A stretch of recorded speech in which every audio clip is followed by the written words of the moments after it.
Ignition sequence starts. 6, 5, 4, 3, 2, 1, 0. Liftoff. We have a liftoff.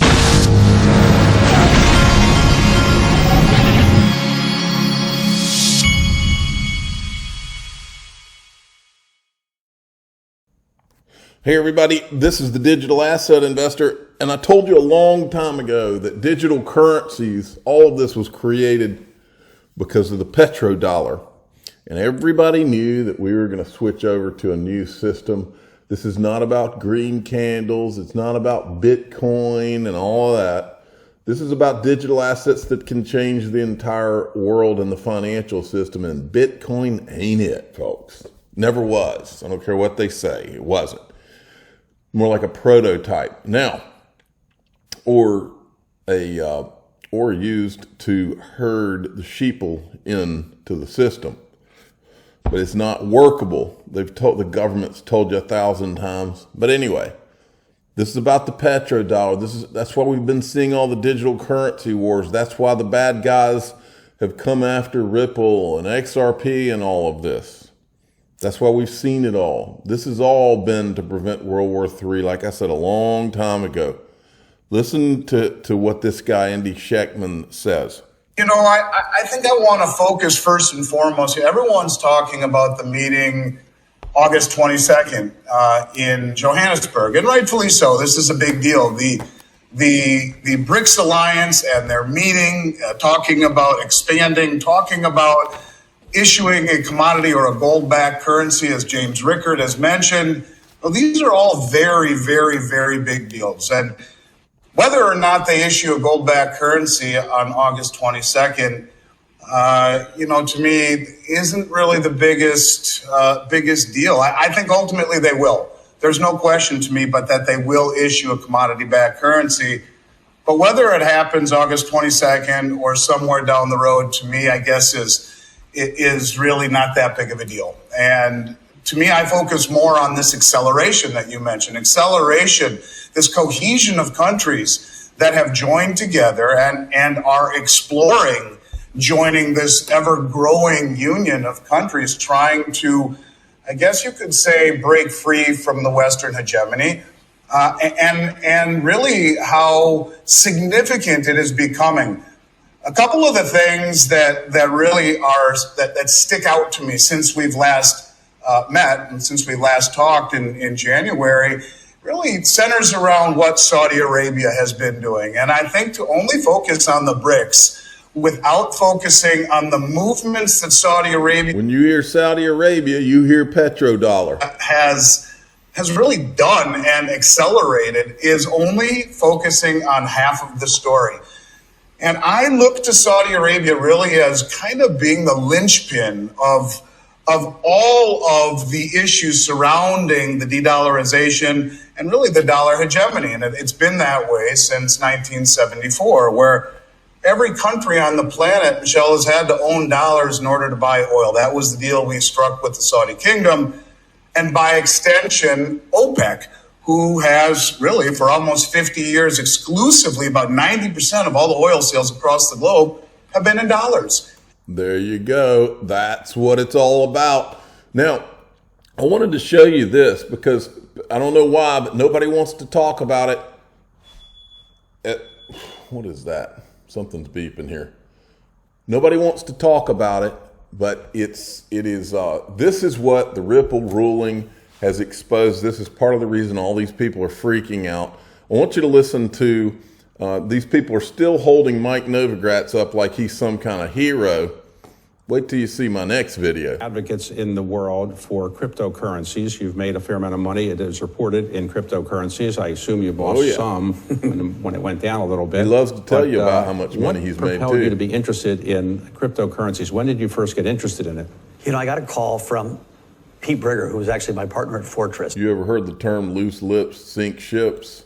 Who was probably the least likely to call you about cryptocurrencies. But he had moved to California and everyone was talking about a thing called Bitcoin. So he called me up, he said, what do you know about Bitcoin? And at that point I knew nothing. And so I did a quick dive into it and quickly realized it's a macro asset. I spent my life as a macroeconomic investor. So you got started and you bought initially what? You know, I bought, it was trading at about $100, $95. You mean for Bitcoin? For Bitcoin. We ended up calling Dan Moorhead, who had run a hedge fund that I had backed, and said, Dan, look into this. Like, we're thinking about this. And Dan came back and said, this might be the most important innovation of our lifetime. All right, so they've been carrying this whole narrative. Now, I want to show you something because I did a whistleblower alert this morning. This was yesterday when I put out the tweet where Vitalik Buterin says that the Ethereum, and remember, this ruling, the Ripple ruling, clearly says that if you can't, institutions can't sell these digital assets like this. The founders, Ethereum Foundation, there's no telling how many people and institutions they sold Ethereum to. And that ruling says they can't do it or it's a security. So I did a whistleblower alert because watch this. The late 2015, you Oh, saw the irony. Gary Gensler went after Ripple and none of them thought this was what was going to come out of it. 500,000 Ethereum to Mike Novogratz. Right. For like 99 cents or something like that. Tell me like the story of the transaction, which, well, would now worth almost $2 billion. I mean, I think like I think like we in the foundation at the time, right? We had almost no fiat left. Who are this guy's lawyers? You know, everybody, all I ever hear about is what a genius Vitalik Buterin is. Maybe he's a genius in his lane, but he is a complete and utter moron when he gets out of it, because the thing he's basically telling you, we needed it for funding. I mean, this is like the last thing on the planet you would say. And almost no Bitcoin left.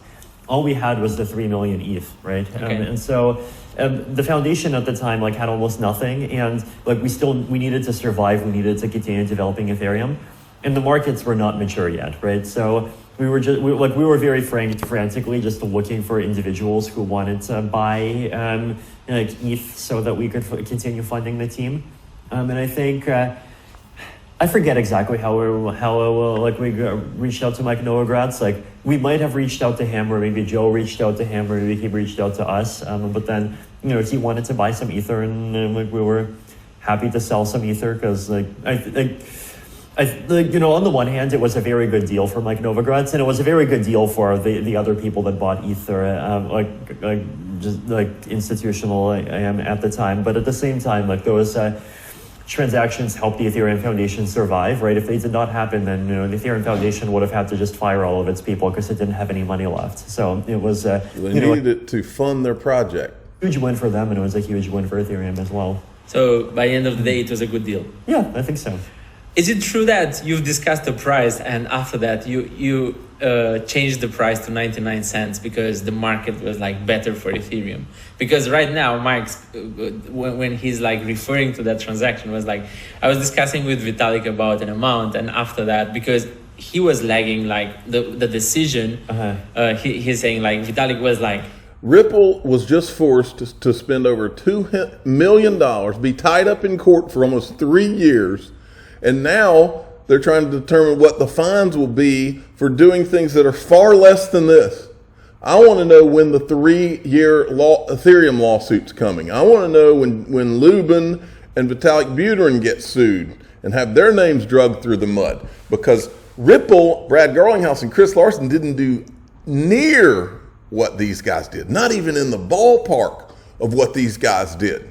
And if we have a country anymore, which is questionable to me, if we have a country, and when I say have a country, I mean a country where the laws apply to everyone, not a third world country where the President of the United States and his son can do whatever they want, or Gary Gensler can do whatever he wants, or all these people can do whatever they want as long as they have the right friends in high places.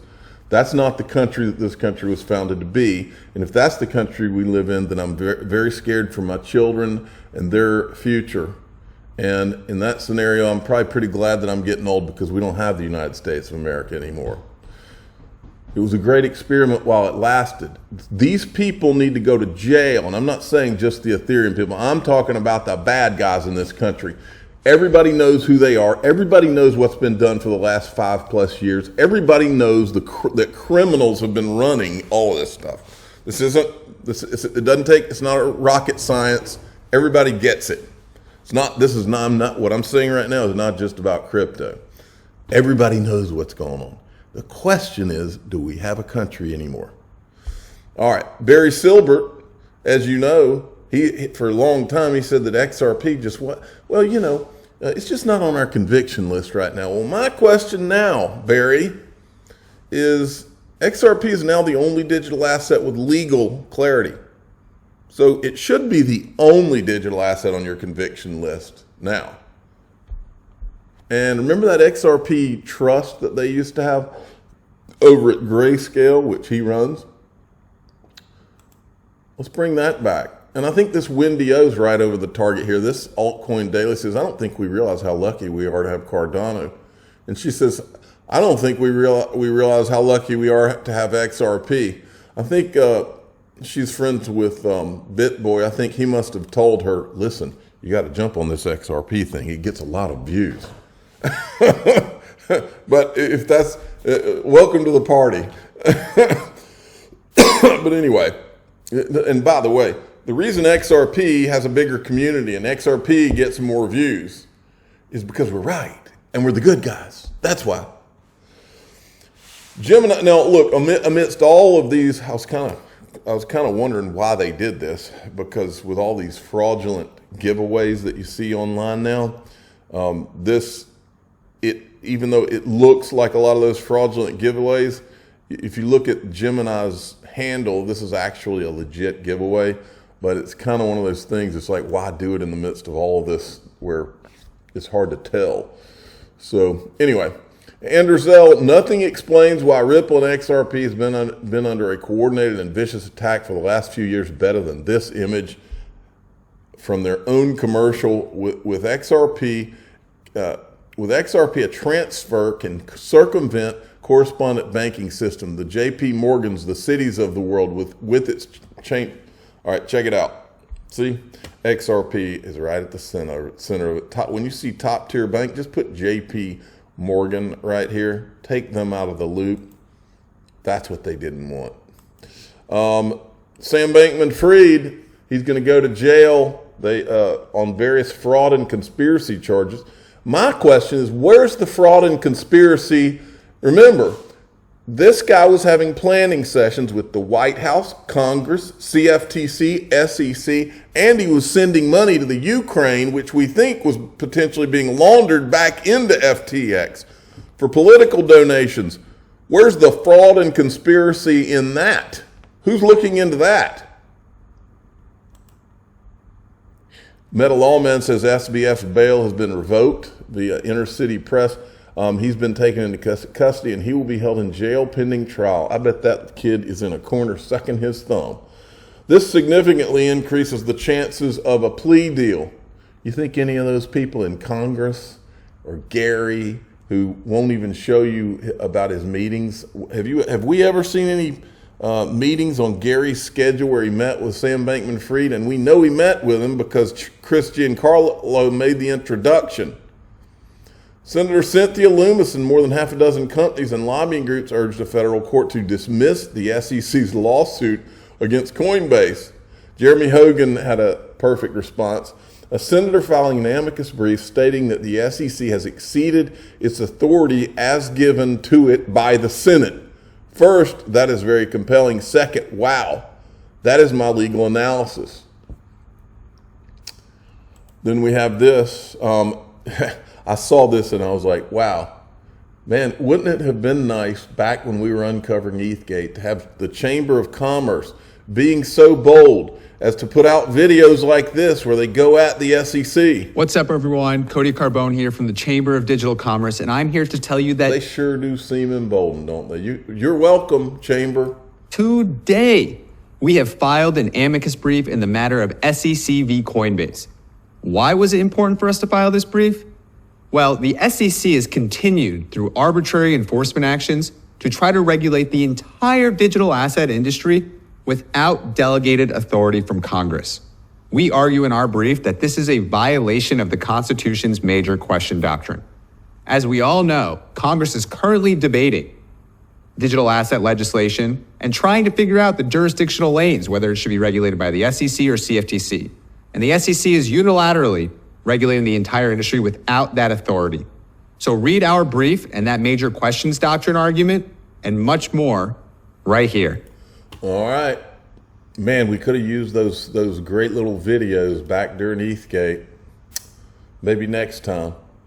Rothschild Fund. Now, this is something that was going around back in 2018, and it never gets old. This is the Edmund de Rothschild Fund, and what they're showing here is this right here. SBI Holdings. Many of you may or may not know this. I haven't talked about SBI in a while, but it's true. SBI Holdings, the underlying equity rallied over 60%. The period as the company caught up optimism surrounding cryptocurrencies.